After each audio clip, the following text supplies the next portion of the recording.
Euzubillahimineşşeytanirracim. Bismillahirrahmanirrahim. Elhamdülillah ve salatu ve selamu ala Resulillah ve ala alihi ve sahbihi ve men vela ve ba'd. Allahümme allimna ma yenfa'una ve enfa'na bima allamtana ve zidna ilma ya rabbal alamin. Bugün kelgan dersimiz bolsa Nizamuddin Esh-Shashi rahimahullah yazgan Usul Esh-Shashi namlıq bu kitapniki Faslun fil khasi vel am diye yer geldik. Biz aldığımız dersimizde taksimatlarını bayan qilgan edik. Yani 4 taksim bölüp 4 taksim 20 kısım çıqqan edi. Endi 20 kısımdaki birinci taksim vujuhu en-nazm bi etibari el-vada' bilen yani Kur'an-ı Kerim'deki lafzlarının ma'nilariga quyuluş, tayinlanish e'tibori bilan bo'lgan nazm yo'llari degandagi 4 qism bo'lgan xos, am, mushtarak, muavval deb musannif xos amni bir keltirdi, mushtarak muavvalni bir keltirdi. Nimishqa?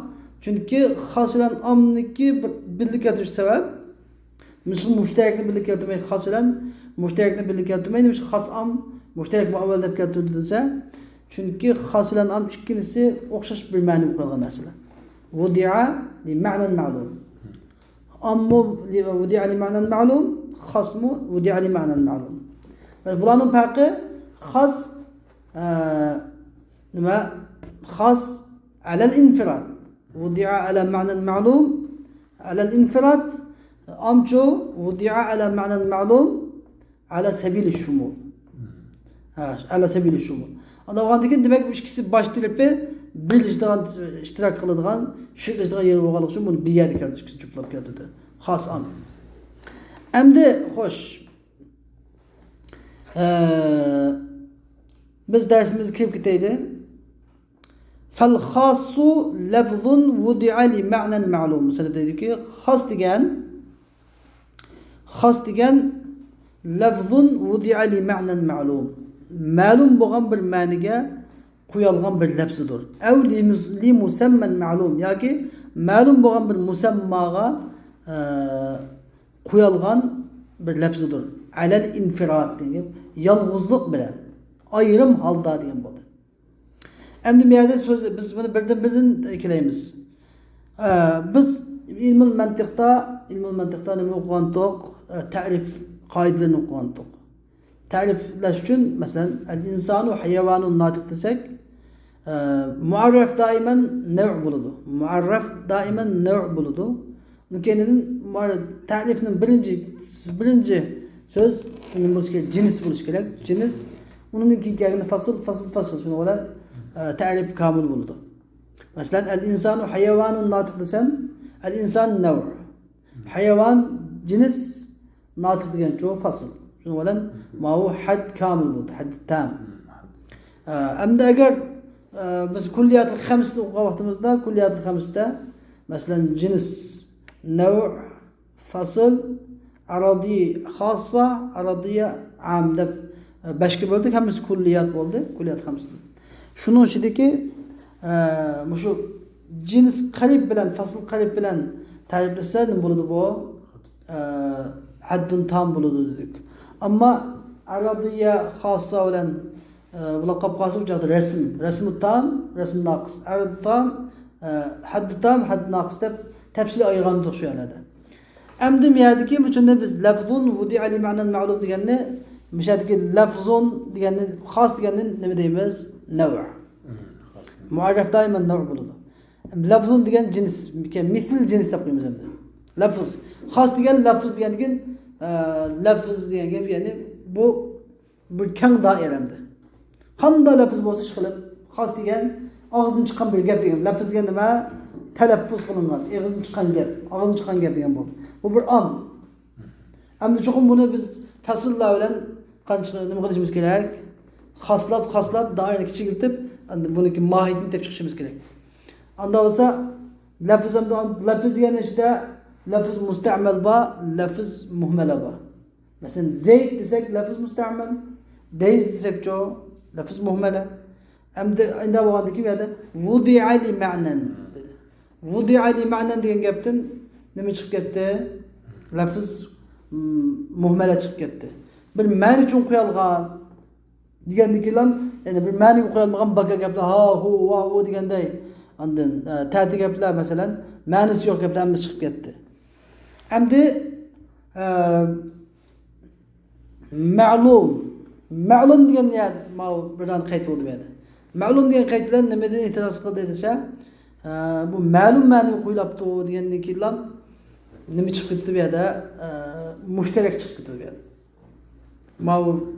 Bizniki bu hozir lafz degan doiraga xosmi kirdi, ommi kirdi, mushtarakmi kirdi, uchinchisi kirdi. Nima? Endi vudi'a li ma'nan degan gapdan mustamal muhmala chiqib ketdi, mustamal qoldi. Mustamal bo'ldi. Endi mushtarak om xos uchinchisi bor doiraning ichida. Ma'lum degandan keyin mushtarak chiqib ketdi. Nima ishqa? Chunki mushtarak degan labdun vudi'a li ma'nan g'ayr ma'lum. G'ayr ma'lumul murad. Chunki g'ayr ma'lumul murad degan gap. Ya'ni mushtarakning ma'nosi agar ma'lumul bayon bo'lib qolsa, mushtarak chiqib ketmaydi u yerdami? Agar mishadagi ma'lumul bayon ma'nosi bo'lib qolsa, mushtarak chiqib ketmaydi. Lekin ma'lumul murad ma'nosi bo'lib qolsa chiqib ketadi. Chunki mushtarak degan ayn desak, masalan, ayn deganning josus degan ma'nosimi bor. Unkenidan ayn degandan keyin masalan bir ma'nosi bor edi deb aytamish. Endi lekin biz shu ma'noning qaysi iroda qilinganini ma'lum emas. Ma'ni iroda qilinamdi, ma'ni bu yoki ma'ni bu iroda bu ma'lum bo'lmagandan keyin mushtarak bo'lib qoladi. Endi qachonki shuning ma'nosi ma'lum bo'lib qolgan chaqda, ma'nosi ma'lum bir ma'noga qo'yilgan dastlabda ma'lum bir ma'noga qo'yilgan bo'lsa, bunda atiladi. Bu ya am bo'ladi ya xos bo'ladi. Mushtarak bo'lmaydi. Balkim li ma'nan degan gapni o'zidimi, li ma'nan degan so'zni o'zidimi mushtarak chiqib ketishi mumkin. Vudi'a li ma'nan degan bir li ma'nan vahidin.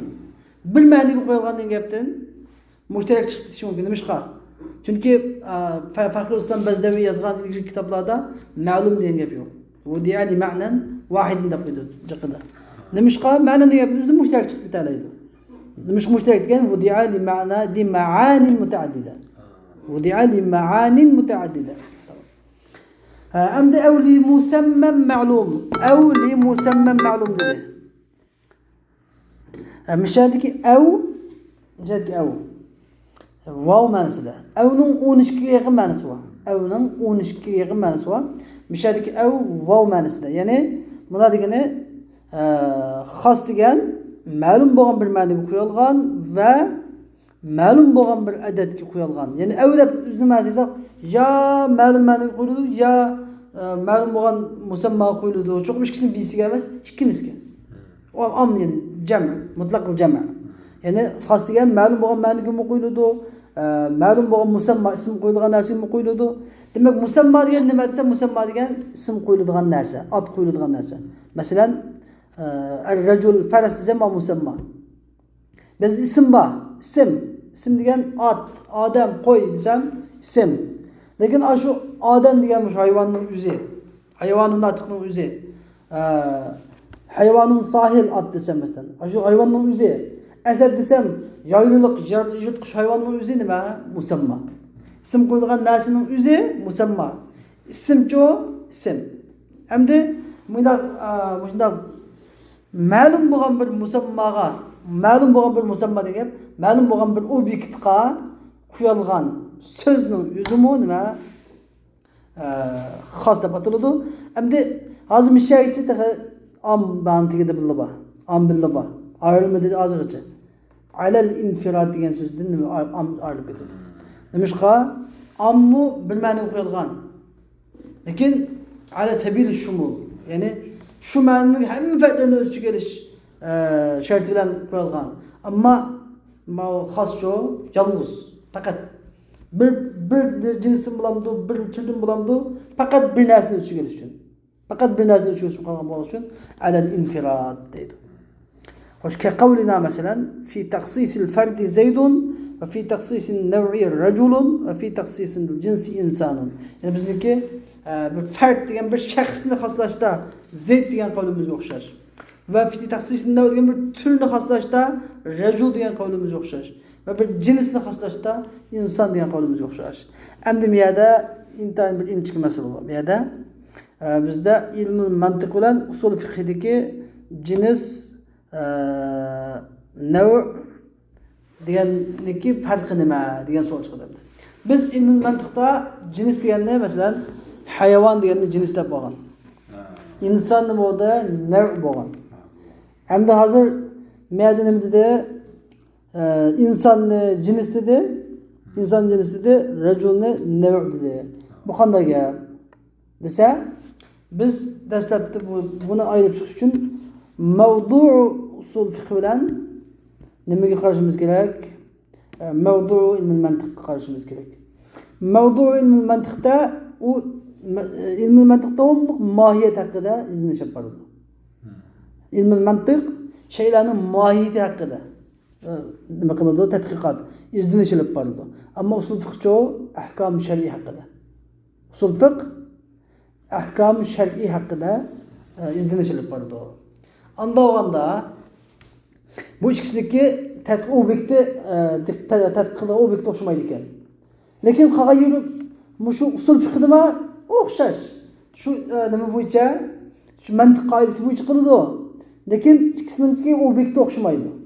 Obyekt o'xshamaganligi masalan, ilmul mantiqdagi jins degan nima desa, ya'ni al-kathiruna muttafiquna nima? Al-kathirun al-jins fi ilmul mantiq al-kathiruna mukhtalifuna fil haqa'iq. Masalan, kal insani vel kal hayvan. Hayvan desam jonliq. Hayvan degan gapning ichida inson bor, ot bor, qo'y bor, kal bor, hayvonot bor. Demak, bir muncha narsa bor ekan. Al-jins yashtamilu ala kathirina mukhtalifina fil haqa'iq. Hammasi jonliq ekan. Lekin bu haqiqatni muxtalif ekan. Insonning haqiqati muxtalif, otning muxtalif aynan. Endi nima uchun nav desam-chu? Ilmul mantiqdagi nav nima desa? Al-kathirun yani. An-nawu yashtamilu ala kathirina muttafiqina fil haqa'iq. Muttafiqina fil haqa'iq. Andada haqiqati bir inson degan so'z qoida bo'yicha nimada ilmul mantiqda nima bo'ldi ekan? Nav bo'ldi ekan. Nimishqa hamma insonning haqiqati bir. Hamma insonning haqiqati mohiyati bir. Uni bir jonliq, bir hayvonning notiq hammasi. Majiyati nima? Buniki haqiqati bir, mohiyati bir. Endi biz usul fiqhga kelaylik. Usul fiqhda biz mohiyat haqida so'zlaymiz. Usul fiqh la yabhasu anil mohiyat. Usul fiqh yabhasu an al-ahkam ash-shar'i. Usul fiqh shar'iy hukm ustida to'xtaladigan, izlangan bo'g'achqa shunda qaraydigan bo'lsak, usul fiqhda endi biz yana shu qoida bo'yicha qilib o'xshashina. Ya'ni andaganda jins fi usul fiqh nim bo'ldi ekan, ya'ni yashtamilu ala kathirina mukhtalifina fi ahkam ash-shar'i. Mukhtalifina fi ahkam ash-shar'i. Andagandagi shariat hukmini muxtalif bo'lgan nurg'un o'lchiga olib desak, yuqalu masalan al-jinsu yuqalu lil kathirina mukhtalifina fi al-ahkam ash-shar'i desak, inson degan so'z bu jihatdan bo'ldi ekan. Inson degan so'z shariat hukmini muxtalif. Masalan, inson degan so'zning tagida doirasida bor, ayol kishi bor, er kishi bor. Ayol kishining hukmi er kishiga o'xshamaydi. Samiy bor. Kichik bo'lgan hukmi cho'ng bo'lgan o'xshamaydi, cho'ng odamga o'xshamaydi. Demak, shariat hukmi o'xshamaydi. Demak, hammaning hukmlari muxtalif ekan, mana bu jins ekan. Beshi o'xshaydi. Beshi mantiq qoidasi bo'yicha. Faqat oxirdagi ahkom shar'iy degan so'zlar o'zgardi bu yerda. Nimishqa? Chunki majol bahs nima? Ahkom shar'iy. Endi nav degan nima ekan desa, yana mantiq qoidasi bo'yicha deymiz. Nav degan fi usul fiqh, ya'ni yuqalu lil kathirina yattafiquna fi al-ahkam ash-shar'i. Ya'ni bir munchadan bir to'plamga deyiladi, lekin bu yattafiqun o'xshaydi, yattafiqun. Ilm mantiqda yattafiqun dedik, lekin nima dedik? Yattafiquna fil haqa'iq degan tuqa. Endi ma'lumotda yattafiquna fil ahkam ash-shar'i. Ya'ni ahkam ash-shar'ida birlashadigan, ya'ni shariat hukmi bir bo'lgan bir to'plamga deyiladi nav degan. U bo'lsa masalan erlar, rijal masalan. Rijal desak bir to'plam, shariat hukmi bir. Nisa desak bir to'plam, shariat hukmi bir. Rijal, nisa degan so'zlar nima bo'ldi ekan? Nav bo'ldi ekan. Hamda taxsis farq degan shaxsiyna. Bu nimada ilmiy mantiqda juz'iy kulli deb ayrilgan. Ilmiy mantiqda lafzga nima deyiladi? Lafz mufrad, lafz murakkab deb ikkiga bo'linadi. Buning ma'nosi, lafzning ma'nosiga lafz juz'iy, lafz kulli deyiladi. Juz'iy degan nima desa, juz'iy degan la yamna'u tasawwuruhu iştirakel gayr. Cüz'i degan ma yemna'u tasavvuruhu iştirakel gayr. Demek o kulli degan ço ma la yemna'u tasavvuruhu iştirakel gayr. Yani cüz'i degan başkalarının şirkleshishini nima qiladigan, başkalarının şirkleshishini men qilinadigan. Faqat bir narsa qilам, bir parcha narsa qilам. Nima cüz'i deb ataladi. Kulli degan ço başkalarının o'rtaqlashishi, shirklashishi men qilinmaydigan narsa kulli deb ataladi deb so'zlab o'tganman men ilmiy mantiqda. Endi xo'sh, buni tushuntirib bo'lgan bo'ldik. Ajoyib inchki bir masala ham demaydi. Ajoyib inchki. Buni hatto mashayixlar, nurg'un mashayixlar olimlar bilib bo'lmaydigan masala birisi bor. Ma'dazi Musanib deb qo'ydi. Xos uch xil bo'ladi deb qo'ydi. Biri xos ayni. Birinchisi u xavosul xos deb ataladi. Xoslarning xisi deb. Ka Zaydin. Yani biri xasun nev'i. Ka rajulin. Üçüncüsü xasul cinsi. Ka insan deb qo'ydi. Endi misha kelganda demak mushu rajul inson degan davomli xoslamdi degan bir gap chiqdi. Endi hammasi xos chiqwa degan bir gap chiqib qoldi bu yerda. Buni biroz tafsilotini bilish kerak. Rajul inson. Xosni Molla Xisrav o'zining Mir'at degan kitobida. Al-Xodimiy o'ziniki Manafi'ud Daqaiq, Majami'ul Haqaiq degan kitoblarda hammani qilgan muhaqqiqlar kimga o'tgan muhaqqiqlar bu. Hatto Sadr Shariatdan kim kelgan. Muhaqqiqlar tafsir tushundigan. Xosni ikkiga bo'lgan bular. Biri xos haqiqiy, yana biri xos e'tiboriy. Xos haqiqiy degan qolsa desa, xos haqiqiy deganimiz bu xos ayni, ya'ni ka Zayd. Ismi alam bilan bo'lgan masalan. Ismi alam bilan bo'lgan xos nima bo'ldi? Xos haqiqiy bo'ladi.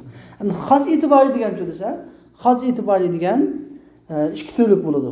Xos e'tiboriy ikki turlik bo'ladi. Biri nima? Nev'i, yani biri xos jinsi. Bununla Molla Xisrav 3 ga bo'lgan buni. Molla Xisrav 3 ga. Xos nev'i, xos jinsi, xos yani kathirun mahsur. Kathirun mahsur, yani asmaul adad. Bu qitib qo'ygan. Lekin bununla Xodimiy nima qilgan yo'q. Bu nimaga tava? Nev'i tava. Asmaul adad min an-nav'. Xos nev'ining qatoriga kiradi. Chunki biz son degan bir jins qitava, son degan bir jins. Lekin 70, 80, 100 degan desa, shu jinsning ichidagi bir to'plam. Bu nimaga o'xshaydi? Nev'ga o'xshaydi. Xuddi inson degan bir to'plamning ichidagi ayol degandek. Deb deydi. Bu inchki muhaqqiq tahqiqlangan usulda bu. Anda olganda biz nimaga keldik endi?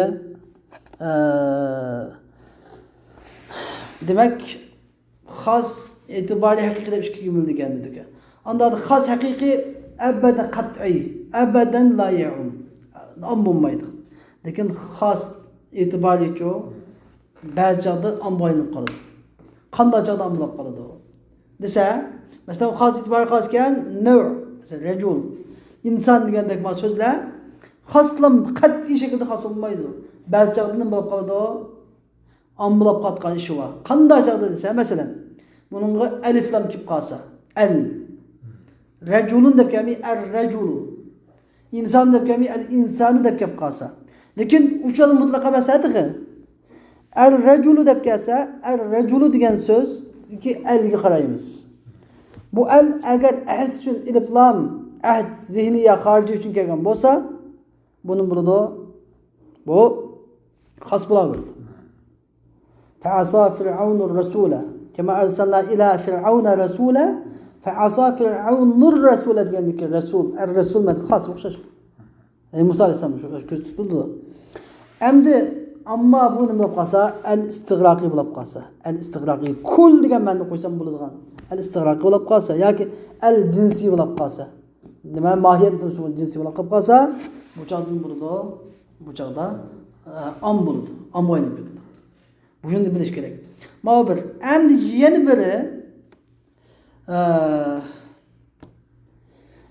biri endi bu rajul nakira.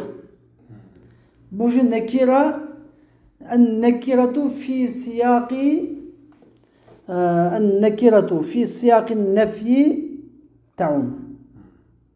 En nekiretu fi siyakı nefi ta'umda bir kaydı var. Nekire kaçan ki nefinin siyakı diye kapkasa uçakda amgayını kıtıdı. Mesela ma ra'aytu ahaden. Ma ra'aytu ahaden dep kelse müşahedeki ahaden manası abla kıtıdı. Ben hiç kimni kömüdüm. Hiç kimni kömüdüm dep. Muda çağda ne mıgaydım kıtıdı bu. Hususan ne şu itibari diyeyim yine. Has itibari diyen. Muda çağda amgayını kıtıdı. Lakin en nekiretu fi siyakı isbat تخص رأيت أحدا desem رأيت أحدا desem bir adamını gördüm. Bir adamını gördüm yani bir işkemez yani. Leyse thaniyen. İşke dememez. Fakat bir adamını gördüm. Diyen mende. Bu şunu bilsek hem de biz bu şu taksis hususun nevelen husus cinsiki qanchalik derecede xas ekanligini qanday chaqlarda amg'ayni bitilganligini nima qildik bilgan bo'ldik. Hamdi vel ammu kullu lafzin yentezimu cem'an minel efradi imma lafzan ke kavlina muslimune ve müşrikun ve imma ma'nen ke kavlina men ve ma. Hamdi amr geldik. Hamdi musannif bizga xos amni bir divetib ta'rifini bir o'tib bo'lgandan keyin hükümlerini depemek. Am degan kullu lafzin yentezimu cem'an minel efrad. Yani bir qancha bo'laklarni, bir qancha tarmoq shaxslarni o'z ichiga oladigan har bir lafz nima ataladi? Am deb ataladi. Yantazimu jam'an degan ma'nosi yashtamilu jam'an degan bo'lmas. Yashtamilu ala jam'in min al-afrad. Endi asli am deganni faqatla biz qanday teg'imi oddiylashtirib ta'rif qilsak, am degan kullu lafzin, hatta kullu degan lafz nimada? Kullu degan so'z ta'rifda nima? Ya'ni g'ayr mustahsan. Anladın? Lafz nima? Ta'riflarga kul degan so'z kelgan zaman bu ta'rif nimaga aylanib qoladi? Zaifga aylanib qoladi. Nima uchun deganda ta'rif deganning haqiqiy mohiyati nima asli? Ta'rif degan mohiyat uchun. Ta'rif degan bir şeyniki sonini tushundirish uchun emas. Nima uchun keladi? Uning mohiyatini tushundirish uchun. Kullu degandan keyin kul degan so'z aslida nima uchun qo'yilgan narsa? Mahiyet için kullanılan esemez. Kul diyen adet yani lişumul, istighraq. Amniki kul ve cemiye diye iki söz var. Bu ikisi muhkem. Ne mi muhkem? Kullun diyen de gelip geldim bu söz çok önemli kaynıp gidiyordu. Ama kaynıp gidiyordu. Kullu insan. Kullu racul. Cemi'u rical.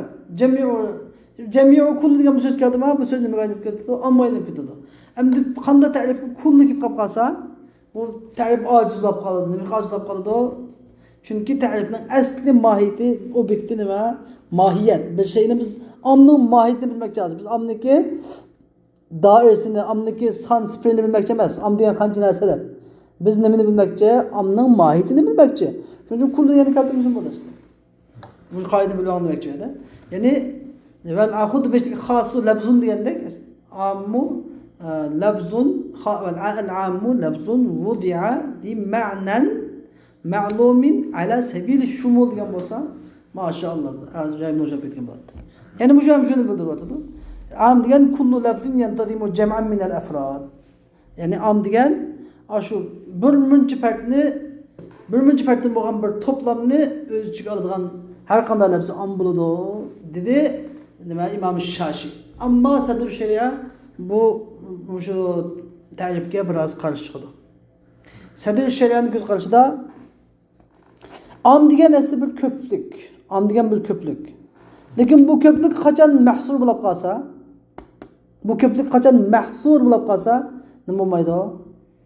Am bo'lmaydi. Masalan, 1000, 1000 degan son. 1000 degan son nima? Bu bir jama' ko'plik. Birinchi farqni chiqaradi. Yantazim yashmalu jam'a min al-afrad. مع هذا عام لا خاص من degan son nima xos nima uchun chunki bu bir ma'noga qo'yilgan bu ali ma'nan bir ma'noga 1000 bi emas 999 emas faqat 1000 degan ma'noni bildirish uchun shuning uchun buni nima deyiladi imom Sa'd nima deydi endi biz bunda uchun g'ayri mahsul degan gapni o'qish kerak g'ayri mahsulin ala jam'in g'ayri mahsulin degan gapni qisqarish kerak deydi menga. Onundan keyin Sadr Shayani ko'z qarashida ham am nimada? Ma Faxriston Bazdavining ko'z qarashida hamda usul Shashini o'z ayni Faxriston Bazdavining usulini lasq qilib ko'chirib olganda yozgan kitob endi bu. Qisqartirib Faxriston Bazdavi rahimahullohning ko'z qarashida am ikki xil, biri am mustag'riq, am g'ayr mustag'riq.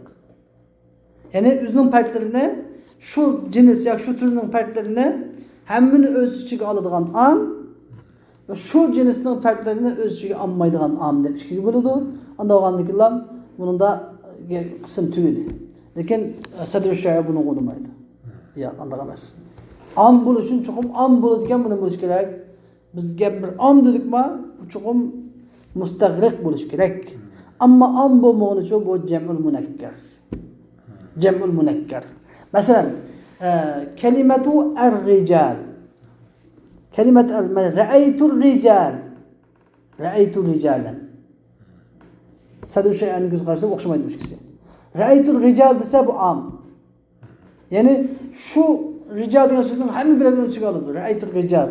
Alif lam kelimi, alif lam al kelima al-istighraqi. Ra'aytul rical. Amma ra'aytul ricalan desa bu jam'ul munakkar. Ra'aytul ricalan desa bu amni ifodalaydi. Ya'ni bir qancha odamni ko'rdim. 3 tatib ungacha. 3 tatib, ya'ni jami qilla bu. Jami kasra, jami qilla deb ishki bo'ldi jami. Ya'ni bu jami qilla. Ya'ni bu 3 tatib ungacha. Ya'ni mahsur bu, g'ayr mahsur emas. Shuni am bo'lanmaydi. Demak, muhaqqiq demak tahqiq qilgan, tikka tushgan.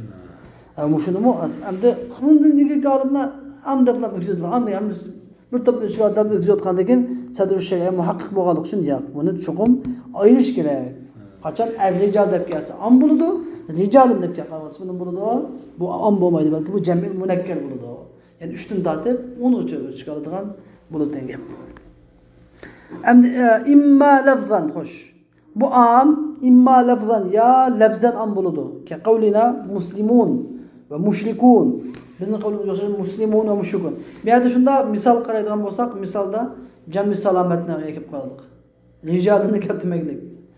Boshqa demak tahqiqda yuzak mening boyligi.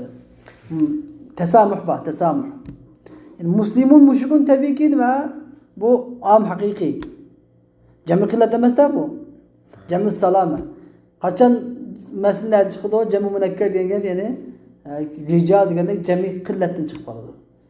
Jami tasih olmay, jami mukassar, jami taksir bo'lib qolsa, shu jami taksirda unga jami munakkar yoki am degan gap ashyaga kirdi.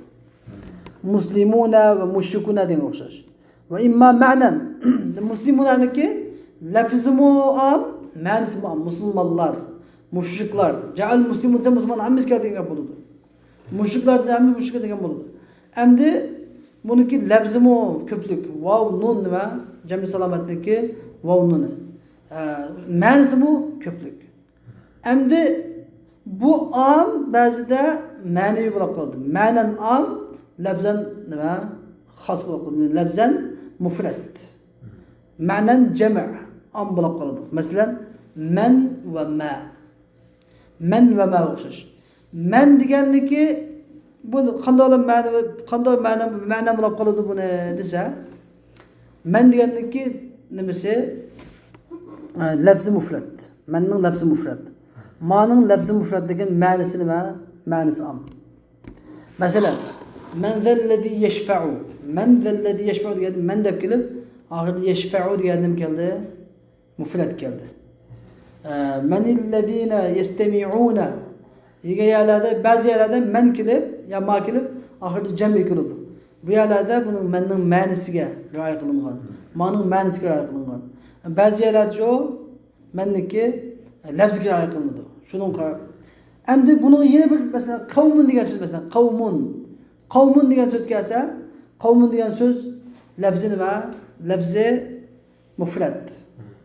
Lekin ma'nisi am. Qanday desa, qavmun qavmani aqwamun. Bu da shunday. Taifatun, taifatani, tawaif degandek mesela. Endi lekin bu men bilan ma'ning masalasi biraz mashhur. Men ma'ning hammasi am bo'lmaydi. Menniki çukum kanda men şartiye am buludu. Mutlak. Ma şartiye am buludu. Men mesela men yazra yahsad. Men yazra yahsad dese tergan urar deymiz. Kimki ya terediken usulunu alıdı o. Desem ki men nima? Şekşimsiz am. Qanday adam bo'lsa, har qanday odam degan ma'noda chiqadi.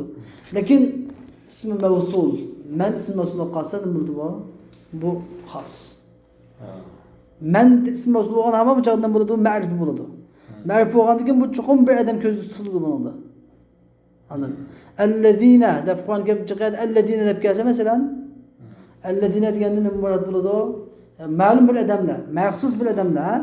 Xuddi shuningdek men va ism mavsul bo'lgan joyda nima bo'ladi? Bu xos bo'lib qoladi.